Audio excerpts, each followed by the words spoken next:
Président, chers collègues, tous les salariés du secteur des transports des bus, quel que soit l'endroit en France où ils font ce travail, ont des conditions de travail souvent difficiles et partout il y a des problèmes de recrutement. Et c'est pas en supprimant le régime spécial, en fermant le régime spécial de la RATP que ça va donner le moindre avantage, la moindre amélioration à ces autres salariés. Et alors l'argumentaire de nos rapporteurs, c'est de dire mais on va s'occuper des problèmes de pénibilité, on va faire des accords de branche qui vont prendre en compte la spécificité de ce métier. Je vais vous le dire tout net, s'il y avait de bons accords de branche sur l'ensemble de la profession du transport, on pourrait s'interroger sur le maintien d'une différenciation.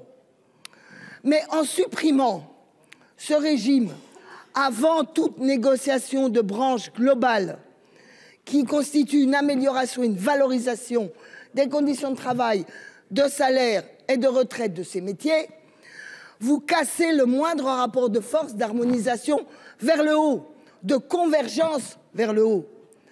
Vous institutionnalisez, comme l'a dit Madame Paraponce, je me trompe toujours, Ponce. Mais je n'oublie pas son argumentation. Elle a très bien expliqué la fragmentation de ces métiers. Elle a très bien vu comment, en les mettant en opposition, on tirait vers le bas.